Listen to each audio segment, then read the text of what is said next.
Imagine, for a moment, the soft whisper of dust motes dancing in a single shaft of sunlight, illuminating an ancient shard of pottery.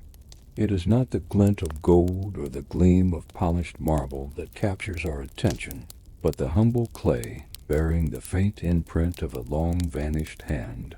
This is how our journey begins, not with a roar of battle or the clash of shields, but with the quiet contemplation of what lies beneath the earth, waiting patiently for us to listen. For many of us, the name Sparta conjures a single, indelible image: the crimson cloaks, the bristling spears, the unyielding phalanx standing firm against an impossible tide at Thermopylae. It is a powerful tableau, etched into the very fabric of our collective memory, a testament to courage, sacrifice, and an almost superhuman dedication to duty. And it is true, in part. The Spartan warrior, forged in an unforgiving crucible of discipline and hardship, was indeed a formidable force, and their stand at the hot gates remains one of history's most compelling narratives of defiance. But what if I told you that this vivid, almost cinematic portrayal, while compelling, is but a single thread in a far richer, far more intricate tapestry? What if the echoes of that heroic last stand have, in their very resonance, overshadowed the quieter, more complex narrative of the city itself? The true story of Sparta, the enduring legacy of its people, is not merely one of martial prowess. It is a tale woven from the very stones of an ancient city, a story of choices made, of a society shaped by a unique vision, and of an existence unlike any other in the ancient world. To truly understand Sparta, we must first gently peel back the layers of myth and legend, the narratives amplified and embellished by time and by those who observed her from afar. We must resist the urge to see only the hardened warrior, and instead seek out the farmer tilling his fields, the woman raising her children, the elder dispensing wisdom, the artisan crafting a humble vessel. For within these ordinary lives, within the rhythm of their days, lies the true heart of Sparta. Consider, for a moment, the Peloponnesian landscape itself. Not the barren, craggy terrain often imagined, but a fertile valley nestled between towering mountain ranges, Taygetus. To the west, Parnon; to the east, with the Eurotas River winding its way through the heart of it. This was the cradle of Spartan civilization, a land blessed with natural defenses and rich agricultural potential. It was a place where, in the very dawn of Greek history, communities began to coalesce, to organize, to define themselves against the vast, untamed wilderness. The discovery of Sparta, in its truest sense, is not a singular event marked by a triumphant excavation. It is an ongoing conversation, a patient deciphering of fragments, a slow and deliberate piecing together of a mosaic that has been scattered by the winds of millennia. For centuries, the legendary city remained largely unexamined by the spades of archaeologists. Writers and historians of antiquity, like Herodotus and Thucydides, Xenophon and Plutarch, provided tantalizing glimpses, often through the lens of awe, admiration, or even fear. They painted a picture of a society rigidly structured, dedicated to a singular purpose, and profoundly different from the bustling, democratic city-states of Athens or Corinth. But their accounts, invaluable as they are, were often colored by their own perspectives, their own political leanings, their own understanding of what constituted an ideal society. It wasn't until the late 19th and early 20th centuries that sustained archaeological efforts truly began to unearth the physical remnants of ancient Sparta. Before then, much of what we knew was derived from textual sources, often compiled centuries after Sparta's zenith. Imagine the excitement, the quiet thrill of finding a foundation stone, a shattered votive offering, a shard of pottery adorned with a faded geometric pattern, each a tangible link to a past that had long seemed almost mythical. This is the journey we embark upon now. We will move beyond the crimson cloaks and the roar of Thermopylae, venturing into the quietude of the Laconian plain, listening to the echoes of a city that chose a path less traveled. We will explore not just what Sparta was, but how it came to be, why it endured for so long in its unique form, and what its legacy truly tells us about the enduring human struggle between individuality and community, freedom and discipline, innovation and tradition. So let us step back further and further until the modern world recedes, and we find ourselves on the banks of the Eurotas, ready to listen to the silent stones of Sparta. Our quiet journey into the past begins not with a single dramatic moment, but with the slow, almost imperceptible shifts of early human settlement in the Laconian Valley. Before the Spartan state as we understand it took shape, this fertile land was home to Mycenaean civilization, a Bronze Age culture that flourished across the Aegean from roughly 1600 to 1100 BCE.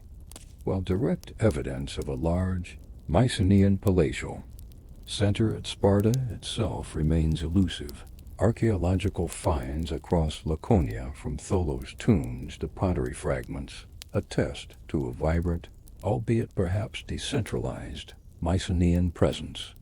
These were people connected to the broader Mycenaean world, engaging in trade, participating in its cultural exchange, and likely experiencing the same societal upheavals that ultimately brought down this advanced civilization around 1200–1100 BCE, an era often referred to as the Bronze Age collapse. What followed was a period of profound disruption, a dark age for Greece, where literacy vanished, trade networks dissolved, and populations declined. Yet even in this obscurity, seeds were being sown. The various communities in Laconia, likely disparate and often in conflict, began to evolve. It is within this crucible of post-Mycenaean fragmentation and subsequent gradual reorganization that the foundations of the future Spartan state were laid. The specific tribal groups, often associated with the Dorians, a people traditionally believed to have migrated southward into the Peloponnese, began to coalesce.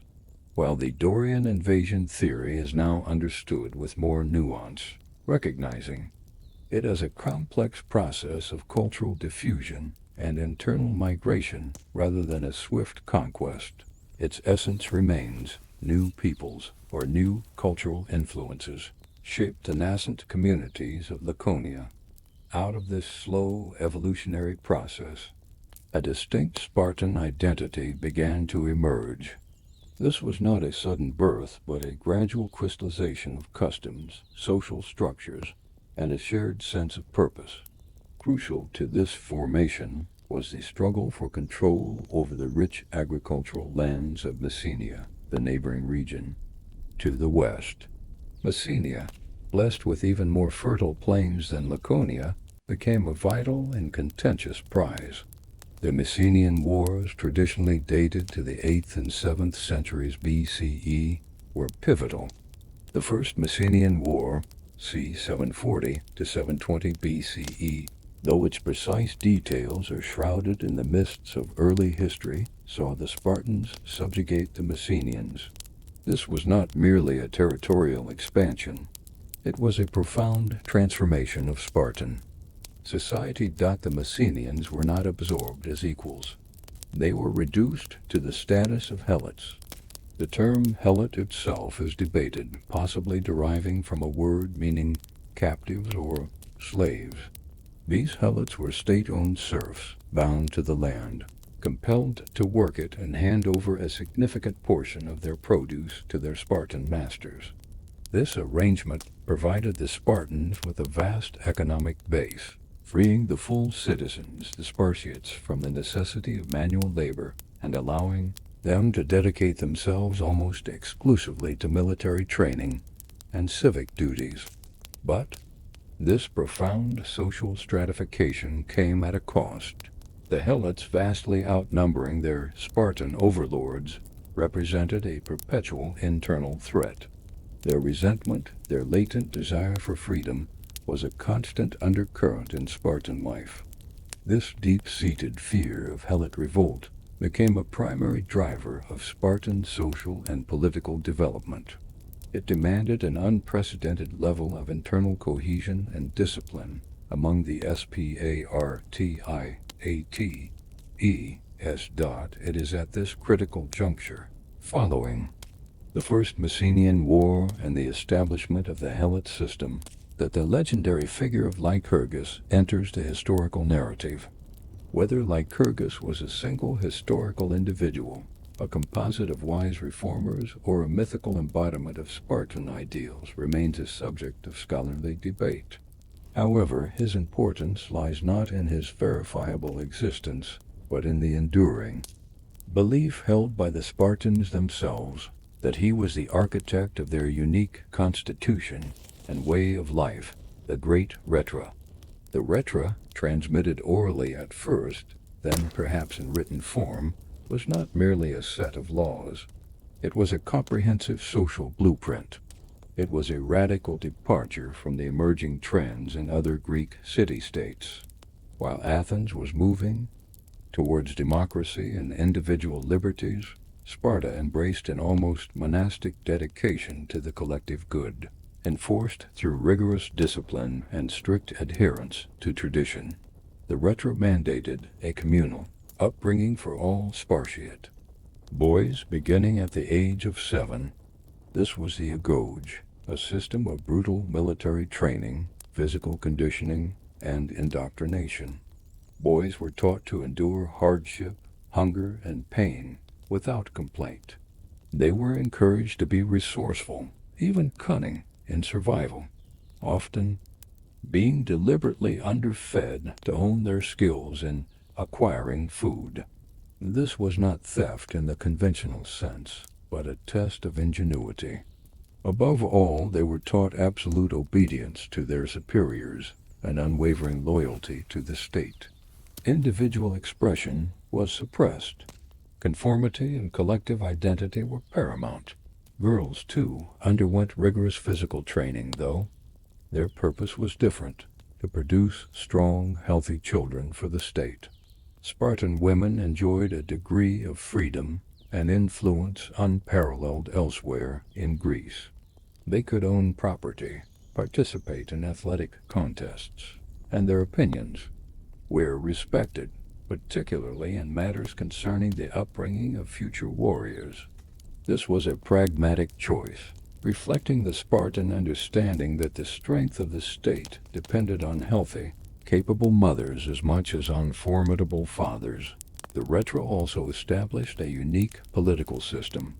Sparta had 2 kings, a dual monarchy drawn from 2 distinct royal families, the Agiads and the Eurypontids. While their powers were primarily military and religious, they served as important symbols of continuity.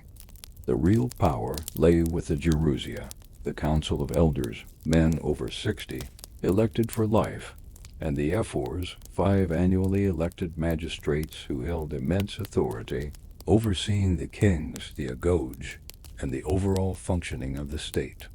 The apella, the assembly of all male Spartiate citizens over the age of 30, had the power to vote on proposals, though their role was largely to ratify decisions already made by the Gerousia and the ephors. The economic life of the Spartiates was also carefully regulated. Private wealth was discouraged. Luxury was anathema. All citizens ate together in communal messes, the syestia, fostering camaraderie and egalitarianism. This rejection of material display, this enforced simplicity, was a deliberate counterpoint to the growing opulence and individualism seen in other Greek cities. It was designed to prevent divisions based on wealth and to reinforce the collective identity of the Spartiate class.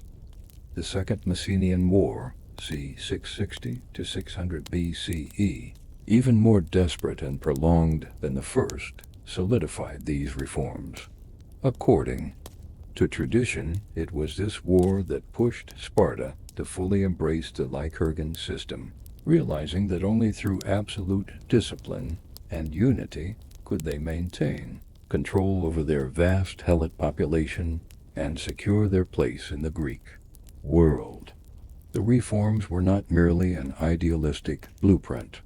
They were a direct response to existential threats, a pragmatic solution to a complex geopolitical reality. And so, from the crucible of war, fear, and a unique vision, the Spartan state began to solidify its extraordinary character. It was a slow, deliberate process, rooted in the very earth of Laconia, shaped by the needs of survival and the determined will of its people to forge a society unlike any other. The Leuctra, whether a product of one man or many generations, became the bedrock upon which Sparta stood, an unwavering testament to their chosen path. With the Lycurgan Leuctra firmly established, Sparta entered its classical period, an era defined by the unwavering adherence to its unique social and political system. This was a society where the individual was subsumed by the collective, where every aspect of life, from birth to death, was designed to serve the state. It was a life of discipline, duty, and an almost relentless pursuit of excellence, not for personal glory, but for the strength and survival of Sparta itself. Let us delve deeper into the rhythms of this life, particularly for the male Spartiate, whose journey began almost immediately after birth. A newborn boy would be brought before the elders, who would scrutinize him for any physical defects. If deemed weak or sickly, unable to contribute to the strength of the state, the infant was, by custom, exposed on Mount Taygetus, left to die. This brutal practice, chilling to modern sensibilities, underscores the paramount importance of physical fitness and strength in Spartan society. It was a stark, uncompromising commitment to eugenics, born from the existential fear of internal helot revolt and the need for an unyielding warrior class. If deemed healthy, the boy was allowed to live, but his life was far from one of pampered childhood. Until the age of 7, he remained in the care of his mother, but even then, his upbringing was distinct. Spartan mothers were renowned for their stoicism and their expectations of their sons. Stories abound of mothers sending their sons off to battle with the words, "Come back with your shield or on it," a stark reminder that surrender was unthinkable, and death in battle for Sparta was the ultimate honor. At the age of 7, the boy's true training began. He was taken from his family and entered the agoge, the state-controlled educational system. This was not a school in the conventional sense, but a prolonged, immersive boot camp designed to strip away individuality and forge an unyielding warrior. Boys lived in communal barracks, organized into herds, agili, under the strict supervision of older boys and adult supervisors. Life in the agoge was deliberately harsh. Clothing was minimal, even in winter, to accustom them to cold. Food was meager, often just enough to prevent starvation, encouraging them to develop cunning and resourcefulness in supplementing their diet through stealth. Discipline was absolute, enforced with severe beatings. Yet, paradoxically, these beatings were not meant to be arbitrary acts of cruelty. They were often tests of endurance, a measure of one's ability to withstand pain without complaint. The annual ritual of the Diamastagosis, a public flogging at the altar of Artemis Orthia, where boys were whipped until they collapsed or even died, while brutal, served as a stark demonstration of their unwavering fortitude. Beyond physical conditioning, the agoge taught practical skills essential for military life. Boys learned to read and write, though Spartan education focused less on elaborate rhetoric or philosophical discourse, and more on succinct, practical communication, the famous laconic speech. They were trained in music and dance, not for artistic expression in the Athenian sense, but as integral parts of military drill, fostering rhythm, coordination, and cohesion within the phalanx. Choral singing was also a key element, reinforcing communal bonds and a shared identity. But the core of the agoge was military training. They learned to handle weapons, spear, sword, and shield with precision and deadly efficiency. They practiced complex tactical maneuvers, emphasizing the importance of the phalanx formation, where each man's shield protected his neighbor, and the strength of the unit depended on the unwavering discipline of every individual.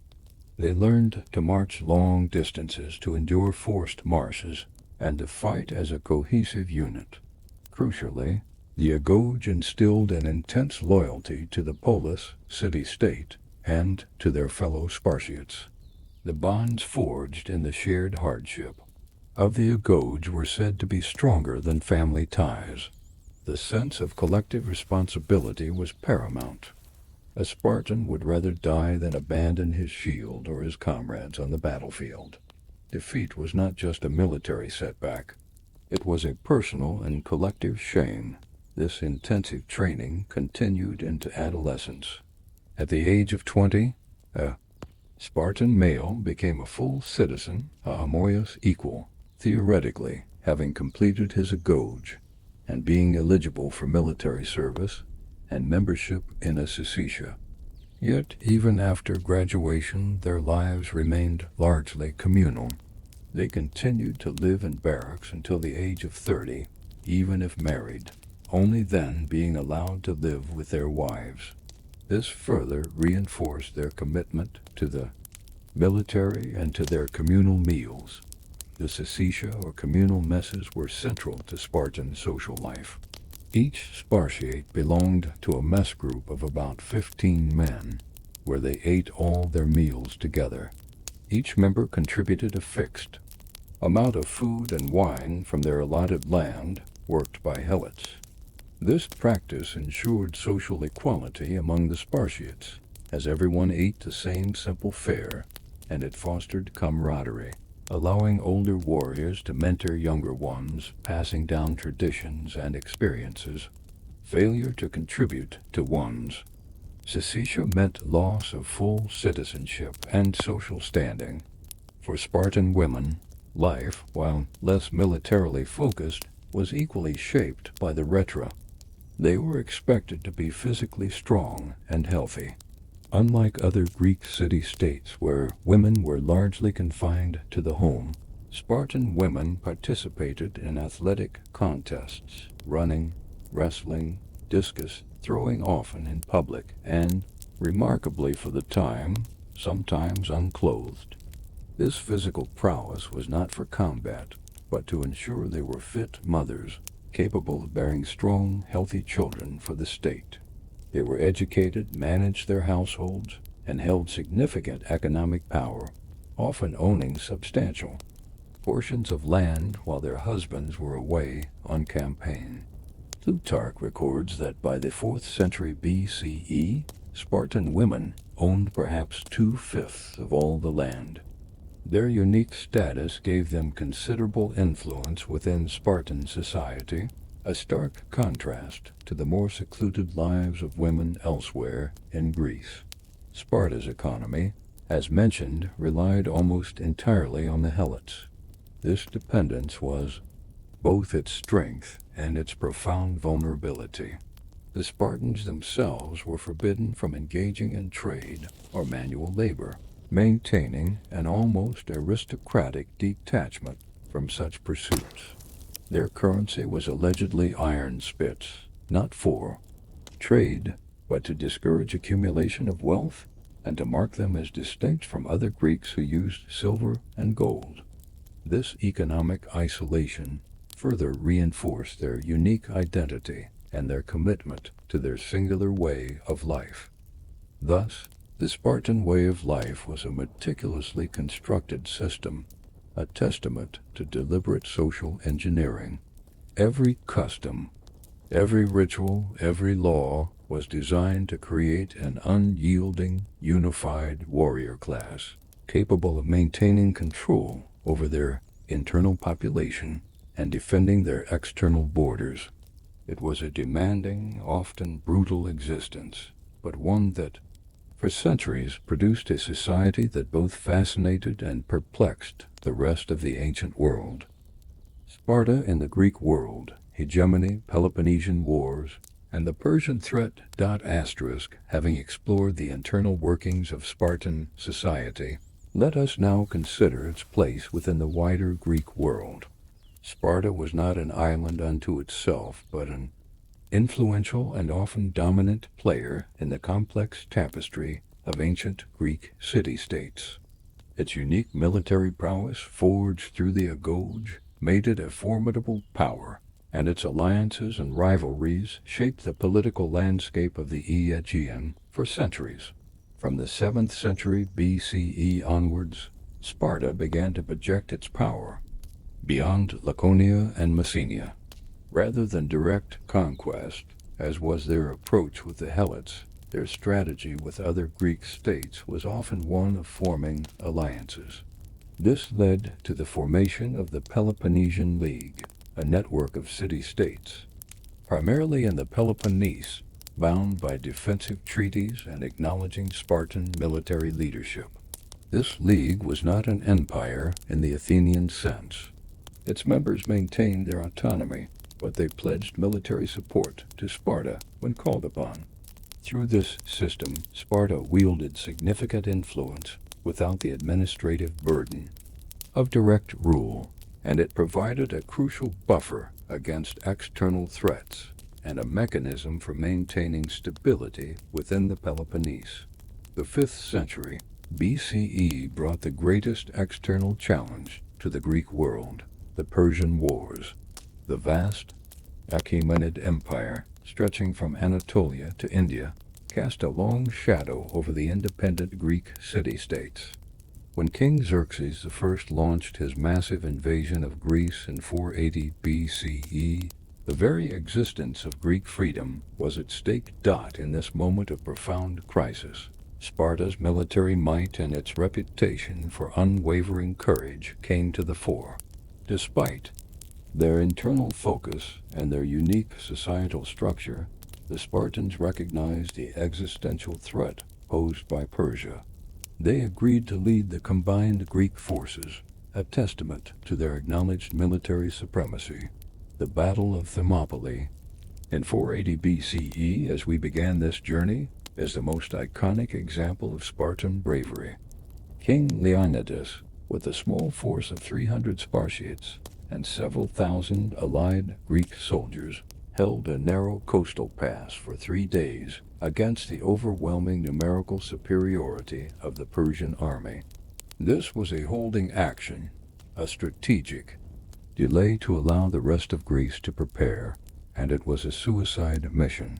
The Spartans, adhering to their code of never retreating, fought to the last man. Their sacrifice, though a military defeat, became a powerful symbol of Greek defiance and unity against a common foe. It instilled fear and respect for Spartan warriors throughout the ancient world and beyond. Following Thermopylae, Sparta played a crucial role in the decisive naval victory at Salamis, though largely through its general Eurybiades and its contribution to the overall strategy. And most importantly, in the land battle of Plataea in 479 BCE, at Plataea, a combined Greek army, again led by the Spartan Pausanias, decisively defeated the Persian land forces, ending the Persian invasion. Sparta, through its leadership and its formidable soldiers, had played an indispensable role in safeguarding Greek independence. However, the victory against Persia also sowed the seeds of future conflict within Greece itself. The Persian Wars had forced Athens and Sparta, traditionally rivals, to cooperate. But with the external threat diminished, Their inherent ideological differences and competing ambitions re-emerged. Athens, having built a powerful navy during the Persian Wars, transformed the Delian League, originally a defensive alliance against Persia, into a vast maritime empire, collecting tribute from its allies and asserting its dominance over the Aegean. This rising Athenian power, based on trade, naval might, and democratic principles, stood in stark contrast to Sparta's land-based power, its oligarchic system, and its emphasis on tradition and military discipline. This growing antagonism inevitably led to the Peloponnesian War, 431 to 404 BCE, a protracted and devastating conflict that engulfed the entire Greek world. Thucydides, the great historian of the war, famously attributed its cause to the growth of the power of Athens and the alarm which this inspired in Sparta. This was a clash of titans, not just militarily, but ideologically. It was a war between two profoundly different visions of what it meant to be Greek, what constituted an ideal society, and how power should be wielded. The war was a grinding, brutal affair, characterized by periods of intense fighting, uneasy truces, and widespread suffering. Sparta, with its superior land army, aimed to defeat Athens by besieging Attica and devastating its agricultural lands. Athens, relying on its powerful navy and its fortified walls, sought to outlast Sparta and conduct naval raids along the Peloponnesian coast. The war saw devastating plagues, internal revolts, and shifting alliances.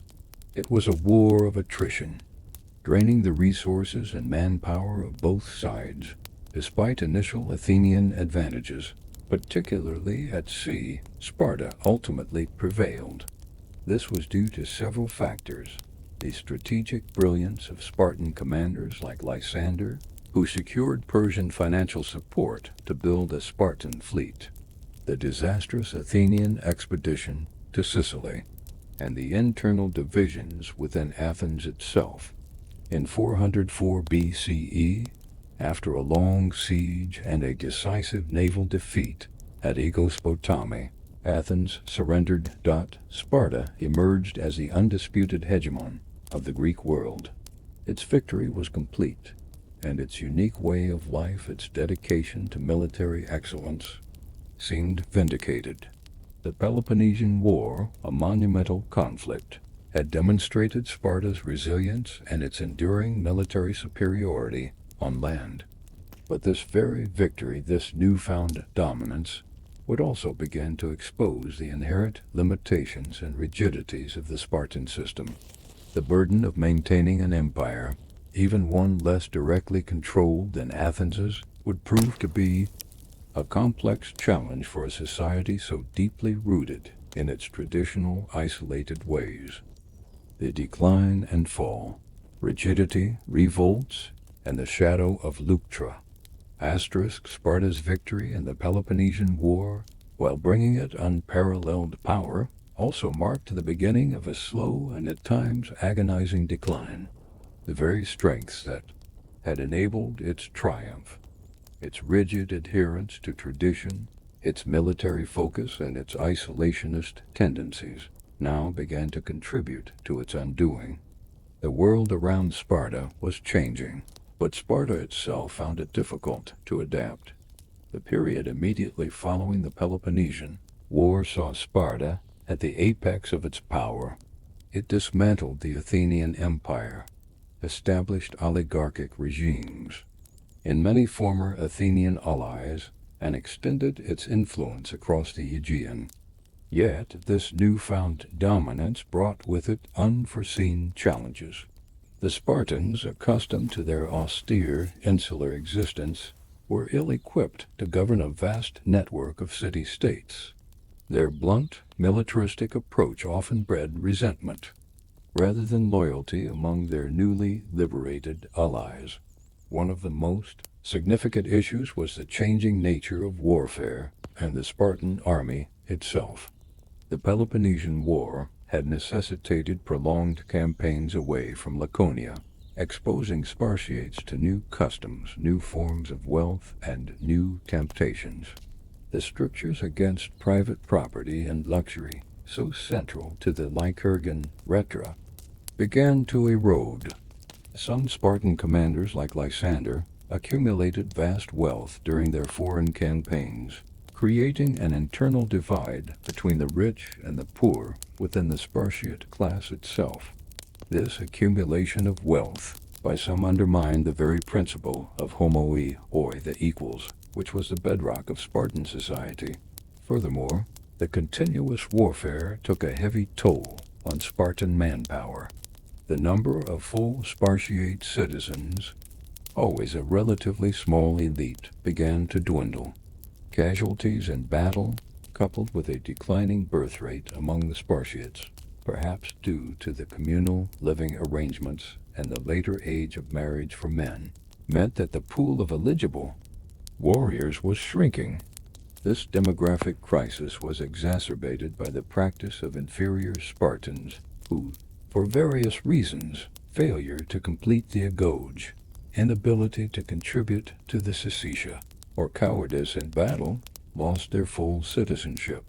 While some were still allowed to fight, their numbers added to the growing social stratification within the citizen body.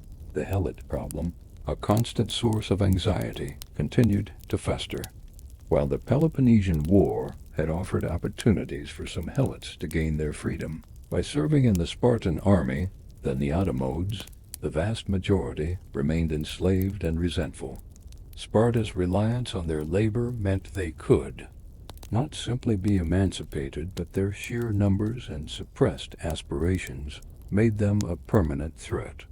The Croptia, a brutal secret police system where young Spartiate men would patrol the countryside and kill helots deemed too assertive or rebellious, serves as a chilling testament to the constant fear that permeated Spartan society. The 4th century BCE saw a series of conflicts that chipped away at Spartan hegemony. Corinth, Argos, and Thebes, resentful of Spartan dominance, formed alliances and challenged Sparta's authority. The Corinthian War 395–387 BCE further drained Spartan resources and revealed the fragility of their control.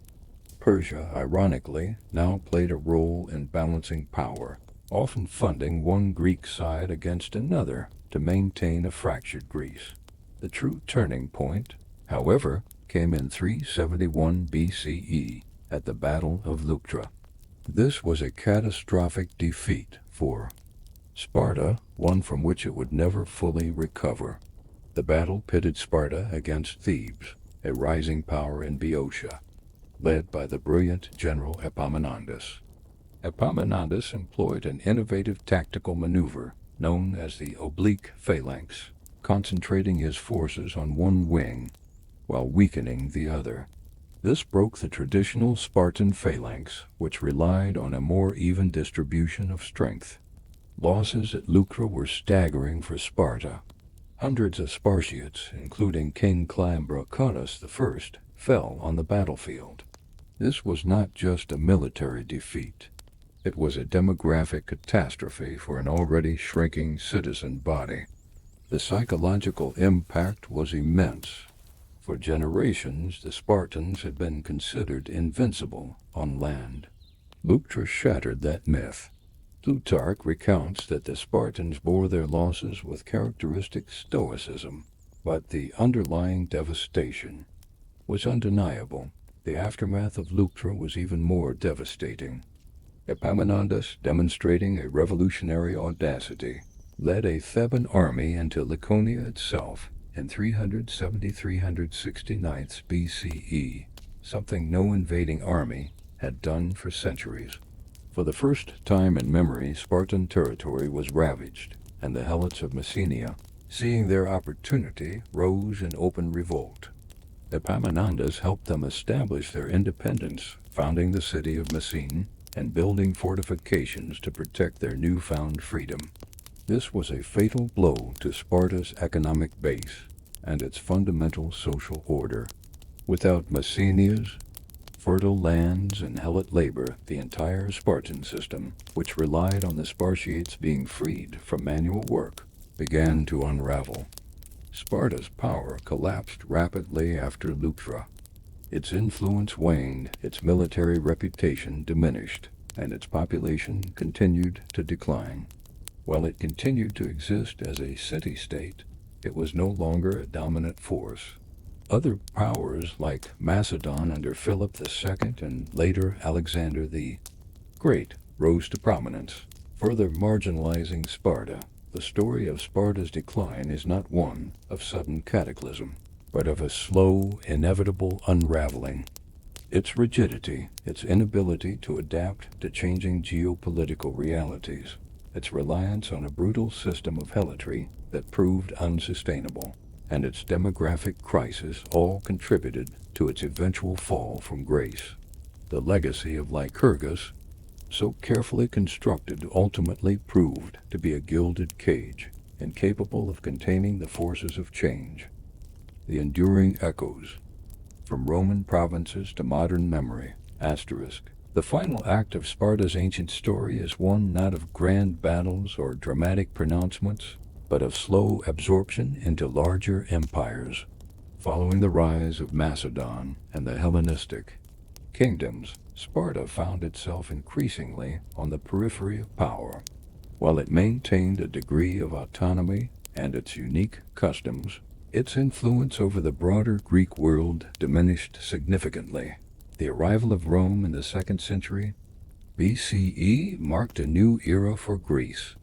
After a series of conflicts, Rome gradually asserted its dominance, eventually incorporating Greece into its vast empire. In 146 BCE, after the Roman victory over the Achaean League, Greece became the Roman province of Achaia. Sparta, by this point, was a shadow of its former self, its military might long diminished, its helot system largely a historical artifact. Yet, even under Roman rule, Sparta retained a peculiar fascination. The Romans, like many ancient peoples, were captivated by Sparta's unique history, its unwavering discipline, and its legendary stoicism. Roman tourists flocked to Laconia to witness what they perceived as the last vestiges of the old Sparta.